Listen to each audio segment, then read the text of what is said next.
कृपया ध्यान दें, आज से आप लोग का जो नया चैप्टर शुरू हो रहा है वो किताब के चौथा चैप्टर है, ठीक है। और साझेदारी में तीसरा चैप्टर। साझेदारी का आधारभूत सिद्धांत पढ़े, दूसरा गुडविल पढ़े, और तीसरा है साझेदारी फर्म का पुनर्गठन। ये क्या होता है और ये कैसे होता है, इसमें किन किन बातों को ध्यान रखा जाता है, इसको गौर से समझिए, समझा रहे हैं। तो इसको पढ़ने से पहले आपको ये समझना है कि साझेदारी का जो शुरुआत होता है, साझेदारी जो शुरू होता है वो समझौता से होता है। किससे होता है? समझौता से होता है। और यहाँ पर ये जो शब्द लिखा हुआ है पुनर्गठन, ठीक है, पुनर्गठन लिखा हुआ है। ये पुनर्गठन शब्द दो शब्द के मेल से बना है, एक पुनः, दूसरा गठन, यानी पुनः गठन। यानी पुनः मतलब दोबारा और गठन मतलब स्थापना या शुरुआत, ठीक है। मतलब इस शब्द से, यह शब्द आपको क्लियर कर रहा है कि साझेदारी फर्म किसी कारणवश साझेदारी का खंडन होना, साझेदारी का टूटना और फिर से नया साझेदारी शुरू होना। नया साझेदारी, न कि साझेदारी फर्म। साझेदारी का पुनर्गठन और साझेदारी का विघटन दोनों सेम चीज है। यानी साझेदारों के बीच का जो आपसी संबंध होता है उस संबंध में परिवर्तन होना। एबीसी साझेदार है और उनके बीच जो एग्रीमेंट बना होगा, जो समझौता बना होगा, उस समझौता में देखिए, तो बीच बीच में थोड़ा डिस्टर्बेंस हो जाता है। सामने में रोड है, ट्रैक्टर गुजरता है तो उसमें शॉकर नहीं होता है, खूब झड़झड़ा देता है। देखिए, तो हम बता रहे थे कि पुनर्गठन जो है वो दो शब्दों के मेल से बना है, एक पुनः और एक गठन। और साझेदारी जो बनता है वो बनता है समझौता से। यानी समझौता में किसी भी प्रकार का यदि परिवर्तन हो जाए तो आपसी संबंध बदल जाता है। आपसी जो संबंध होता है साझेदार का वो बदल जाता है। तो ये साझेदारों के बीच का जो आपसी संबंध है उस संबंध का बदलना ही पुनर्गठन कहलाता है। अब इसको समझाएंगे कैसे कि साझेदारी का जन्म समझौता से होता है और इस समझौता में किसी भी कारण से किसी भी प्रकार का यदि बदलाव होता है, परिवर्तन होता है, तो पुरानी साझेदारी टूट जाती है, पुरानी साझेदारी बंद हो जाती है। व्यवसाय चलता ही रहता है, व्यवसाय नहीं बंद होता है, व्यवसाय वही रहता है, बस साझेदारों के बीच आपसी संबंध बदल जाता है और समझौता में जो परिवर्तन होता है तो पुराना समझौता खत्म और फिर नया समझौता तैयार करके, नया एग्रीमेंट बना करके जब व्यवसाय को पुनः संचालित किया जाता है तो इसे ही साझेदारी फर्म का पुनर्गठन कहते हैं। क्लियर हो रहा है बात? कि पुरानी साझेदारी का टूटना और फिर व्यवसाय को नए सिरे से पुनः संचालन करना साझेदारी फर्म का पुनर्गठन कहलाता है। समझ में आ रहा है? अब देखिए, अब साझेदारी का जो शुरुआत होता है वो समझौता से। अब ये समझौता, पहले मान लीजिए, पहले समझौता था कि ABC साझेदार होगा और उनके बीच में 3-2-1 होगा अनुपात लाभ बांटने का। अब हो क्या गया, अब ये साझेदार रिटायर हो गया, सी क्या हो गया, व्यवसाय को छोड़ के चला गया। अब चला गया तो क्या कीजिएगा, एग्रीमेंट में इसका नाम ऐसे ऐसे काट दीजिएगा, एग्रीमेंट में खिंचार हो जाएगा। क्या हो जाएगा? खिंचार। जो उस पर एग्रीमेंट पर कोई विश्वास करेगा, अगर एग्रीमेंट पर कुछ काट खोट कर दीजिए तो वो अविश्वसनीय हो जाता है, उस पर आप विश्वास नहीं कर सकते हैं। आएगा बात समझ में? तो इसको काटने से कोई फायदा नहीं है। पुराना साझेदारी समझौता को ही क्या कर दीजिए, बंद कर दीजिए, समझौता समाप्त कर दीजिए, फिर से नया एग्रीमेंट बना लीजिए कि अब व्यवसाय में ए और बी नाम के दो साझेदार होंगे, उनके बीच लाभ 3-2 में बटाएगा। तो समझौता में परिवर्तन हो गया ना। अगर कोई साझेदार व्यवसाय में प्रवेश कर गया, कोई मर गया, ऐसा ऐसा बहुत सारा कंडीशन होता है, ठीक है। तो अब आपको अगला प्रश्न जो हम बताएंगे कि किन किन परिस्थिति में साझेदारी फर्म का पुनर्गठन होता है, किन किन परिस्थिति में साझेदारी फर्म का पुनर्गठन होता है। तो देखिए, पुनर्गठन होने का जो पहला कंडीशन होता है वो होता है वर्तमान साझेदारों के लाभ विभाजन अनुपात में परिवर्तन। वर्तमान साझेदार के लाभ विभाजन अनुपात में, लाभ विभाजन अनुपात में परिवर्तन। अब आपका जो ये चैप्टर है, इस पुनर्गठन के अंतर्गत 3 चैप्टर आपको मिलेंगे 12वीं में। वर्तमान साझेदारों के लाभ विभाजन अनुपात में परिवर्तन, जो कि आपका वर्तमान चैप्टर जो चलेगा अभी, जो शुरुआत किए हैं, ये यही चैप्टर है। इसके बाद अगला चैप्टर होगा आपका इसी के अंतर्गत नए साझेदार का प्रवेश। 4 चैप्टर है। नए साझेदार का प्रवेश, एक होगा अवकाश ग्रहण, यानी साझेदार का अवकाश ग्रहण, साझेदार का अवकाश ग्रहण, और एक होगा साझेदार का मृत्यु। ये 4 चैप्टर आपको पढ़ना है साझेदारी फर्म के पुनर्गठन के अंतर्गत, ठीक है। तो अभी जो आपका चैप्टर चलेगा वर्तमान साझेदारों के लाभ विभाजन अनुपात में परिवर्तन, ये क्या होता है इस चैप्टर के अनुसार। मान लीजिए ABC साझेदार था, साझेदार वही रहेगा, 3-2-1 में लाभ बांटता था। अब उस लोगों के बीच में आपसी विचार हुआ है कि लाभ को बांटने का अनुपात 4-3-5 कर दीजिए। तो क्या इसी में 4-5-3 ऐसे करके खिंचार कर देंगे? नहीं करेंगे। पुराना एग्रीमेंट पेपर को क्या करेंगे? समाप्त करेंगे। नया एग्रीमेंट पेपर बनाएंगे, हम लोग आपसी समझौता बनाएंगे, नया समझौता बनाएंगे। उसमें यह चीज क्लियर हो जाएगा, ABC साझेदार होगा और उसके लाभ बांटने का जो अनुपात होगा वो 4-5-3 होगा, 4-3-5, वही 4-3-5 जो भी है। तो अनुपात में क्या हो रहा है? परिवर्तन। यानी वर्तमान में जो साझेदार है उनके लाभ बांटने का जो अनुपात है, लाभ विभाजन का जो अनुपात है, उस अनुपात में क्या कर देना है? परिवर्तन कर देना है। तो आपको इस चैप्टर के अनुसार यही पढ़ना है कि साझेदार के लाभ विभाजन अनुपात में परिवर्तन होने के कारण क्या होता है और क्या नहीं होता है, क्या क्या हो सकता है आगे। समझ गए ना बात? तो आपको अगर कोई पूछे कि वर्तमान साझेदारों के लाभ विभाजन अनुपात में परिवर्तन से आप क्या समझते हैं, तो क्या कहिएगा कि साझेदार वर्तमान में जो अनुपात में लाभ बांटते आ रहे थे पीछे से, और आज के बाद आने वाले समय में जब वो अपने अनुपात, लाभ बांटने के अनुपात में परिवर्तन कर देते हैं और एक नया अनुपात तैयार करते हैं कि हमको आने वाले समय में नए अनुपात में लाभ बांटना है, तो इस घटनाक्रम को ही कहते हैं वर्तमान साझेदारों के लाभ विभाजन अनुपात में परिवर्तन। आ रहा बात समझ में? तो ये आपका क्लियर हो गया बात, परिवर्तन क्या होता है। अगला कंडीशन, नए साझेदार का प्रवेश। नए साझेदार का प्रवेश, ये भी है साझेदारी फर्म के पुनर्गठन होने का एक परिस्थिति कि पहले से ABC साझेदार था, अब एक साझेदार D और व्यवसाय में प्रवेश करेगा, तो पुराना एग्रीमेंट खत्म होगा, फिर से नया एग्रीमेंट बनाएंगे। पिछला एग्रीमेंट ABC का था, नया एग्रीमेंट ABCD चारों का होगा। तो पुराना साझेदारी व्यवसाय का क्या हो जाएगा? संबंध खत्म हो जाएगा, नया एग्रीमेंट बनेगा। आ रहा बात समझ में? फिर होगा नए किसी साझेदार का अवकाश ग्रहण करना, मतलब पुनर्गठन होने का एक और कंडीशन, ठीक है।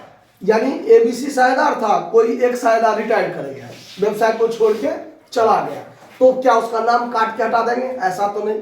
कोई साझेदार मर गया, एक्सीडेंट हो गया, मर गया, तो वो जो अपना हिस्सा लेके आया था व्यवसाय में, वो अपना हिस्सा लेके जाएगा ना कि नहीं जाएगा?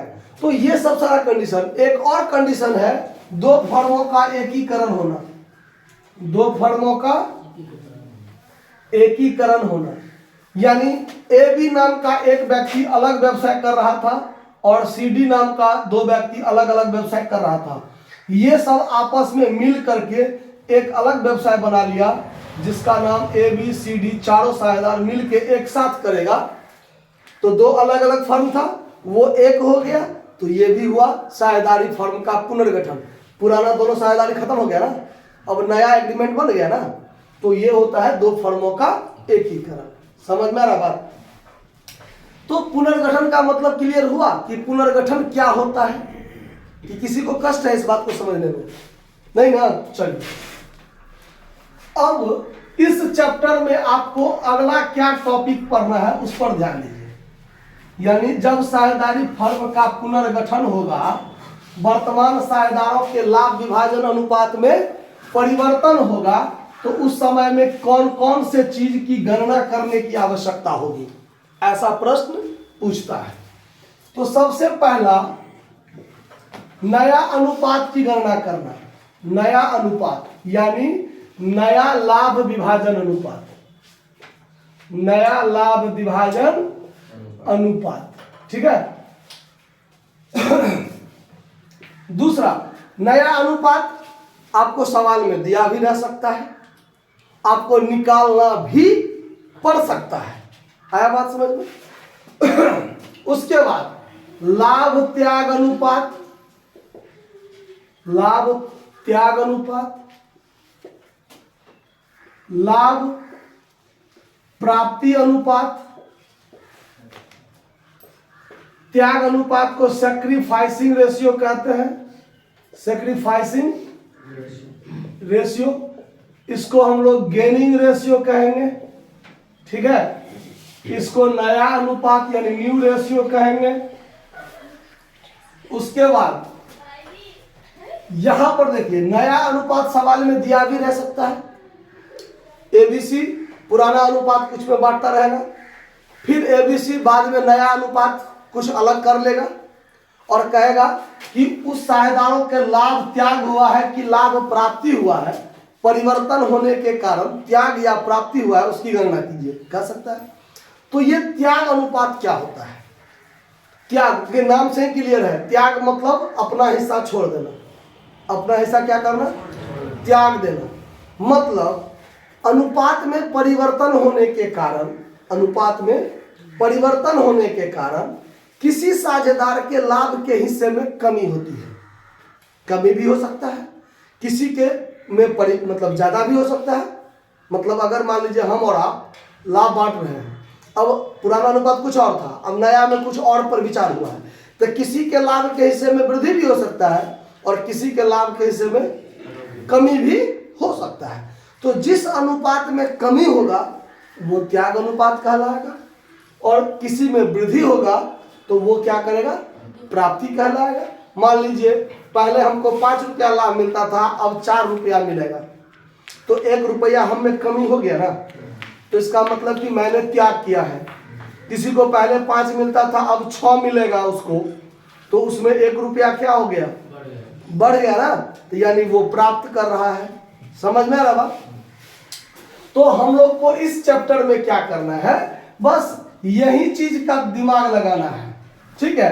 अगला टॉपिक इसमें और आएगा आपको कि साझेदारों के अनुपात में परिवर्तन होने के कारण ख्याति का समायोजन कीजिए, या लाभ विभाजन अनुपात में परिवर्तन से पूर्व कुछ चीज होगा ऐसा जो बांटने वाला होगा।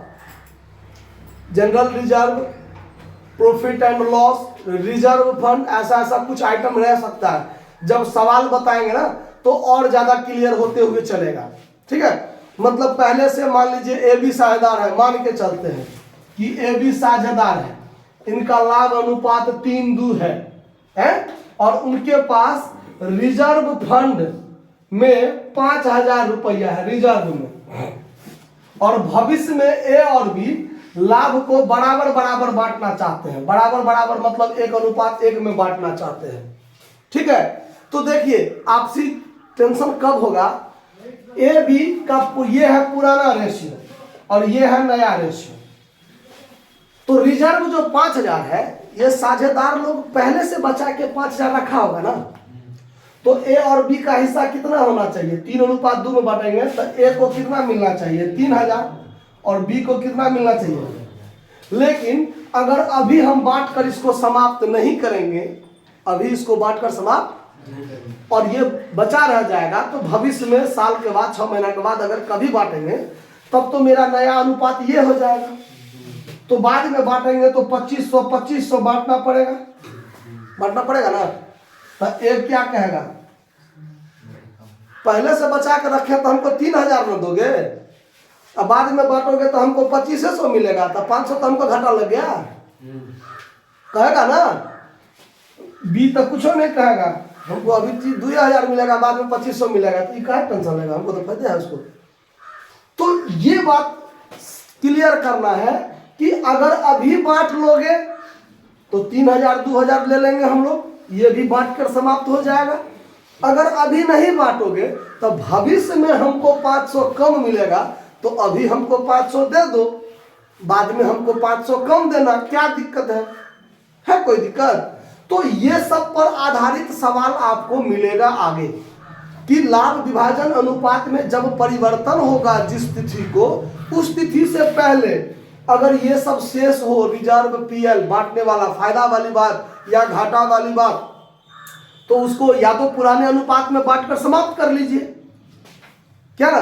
क्योंकि पहले से अगर कुछ बचा के रखे हैं, मान लीजिए हम और आप इस दुकान में काम कर रहे हैं, दोनों आदमी मिलके 5000 बचा के रखे हैं, बाद में कोई आएगा तो बचा के तो 2 आदमी रखे हैं ना, तो तीसरा को हिस्सा क्यों देंगे?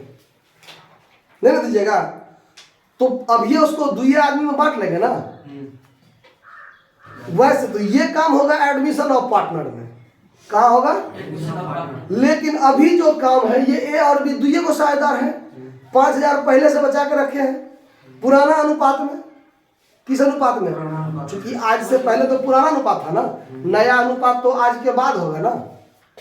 तो आज तक जो हम लाभ बचा के रखे हैं उसको हम लोग पुराना अनुपात में बांटेंगे ना। अगर पुराने में नहीं बांटेंगे आज, तो कल के डेट में नया में बांटना पड़ेगा, तो बाद में माथा पीछे होगा ना। तो हम अभी क्यों ना बांट कर समाप्त कर लें? तो यहाँ पर 2 बात होगा, या तो अभी बांट कर समाप्त कर लीजिए या बाद में बांटिएगा। अभी नहीं बांटिएगा तो उसका समायोजन कर लीजिए, ठीक है। तो कहने का मतलब है कि अगर कोई चीज इस ऐसा सवाल आपको मिलेगा तो आप खुद ये बात स्पष्ट कर लीजिए कि लाभ विभाजन अनुपात में परिवर्तन से पहले बांटने के लिए कहता है या बाद में बांटने के लिए कहता है। बांटने के लिए नहीं कहता है मतलब अभी नहीं कहता है बांटने, बाद में कभी बताएगा तो उसका समायोजन करना पड़ेगा ना, कि अनुपात में परिवर्तन होने के कारण किसी को बाद में ज़्यादा मिलेगा या किसी को बाद में कम मिलेगा, तो उसका निराकरण अभी कर लिया जाए कि बाद में माथापेची न हो। तो इससे संबंधित बात आपको आगे सवाल में सॉल्व करना है, ठीक है।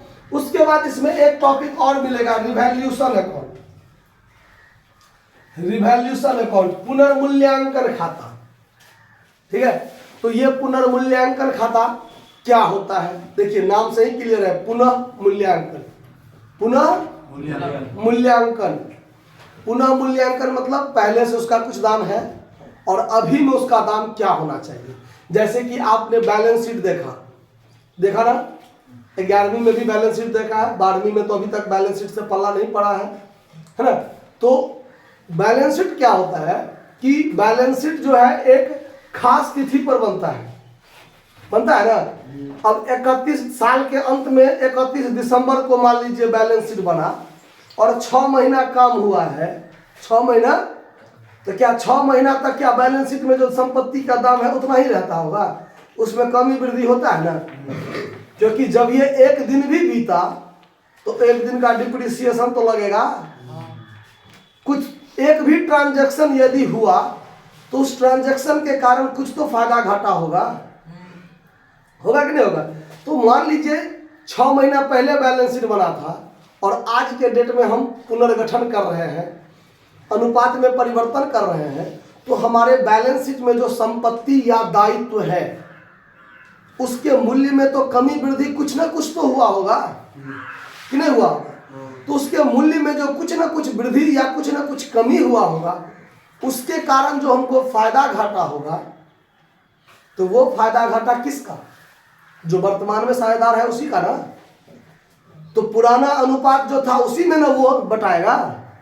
तो उसको पुराने अनुपात में बांट कर या तो समाप्त कीजिए, या फिर अगर पुराने में बांटकर समाप्त नहीं कीजिएगा, आगे भविष्य में बांटिएगा, तो अनुपात में परिवर्तन होने के कारण जो कमी वृद्धि होगा उसमें उसको क्या कर दीजिए, समायोजित कर लीजिए।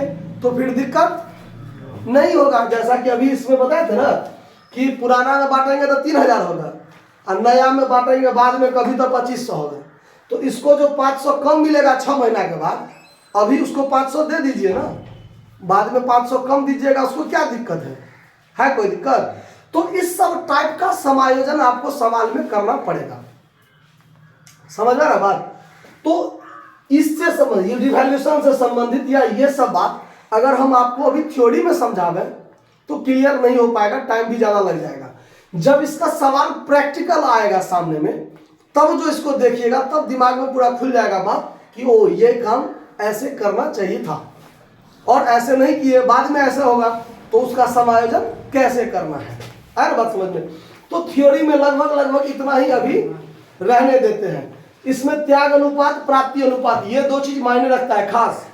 अनुपात में परिवर्तन होने के कारण किसी साझेदार के लाभ के हिस्से में कमी होता है, तो जिस अनुपात में कमी होता है वो त्याग अनुपात, जिस अनुपात में परिवर्तन होने के कारण जिस अनुपात में वृद्धि होता है वो प्राप्ति अनुपात कहलाता है।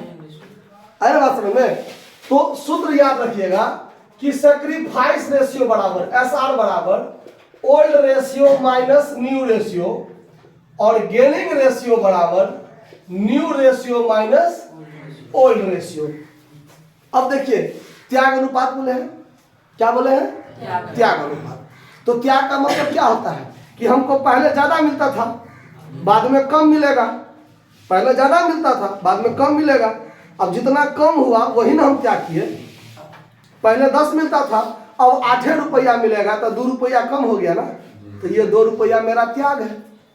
पहले कम मिलता था अब ज्यादा मिलता है, किसी को पहले 7 रुपया मिलता था अब 10 रुपया मिलता है तो 3 रुपया ज्यादा हो गया ना, तो ये प्राप्ति हो गया। तो ये सूत्र है सैक्रिफाइस रेशियो बराबर ओल्ड रेशियो माइनस और गेनिंग रेशियो बराबर न्यू रेशियो माइनस। तो ऐसा ऑब्जेक्टिव में भी आपको पूछ सकता है, ठीक है। तो बाकी इतना रहने देते हैं, जब सवाल बताएंगे तो एक एक बात क्लियर होता चल जाएगा कि क्या क्या थ्योरी में देखे थे और क्या क्या हो रहा है। क्लियर? तो रहने देते हैं इतना ही। धन्यवाद।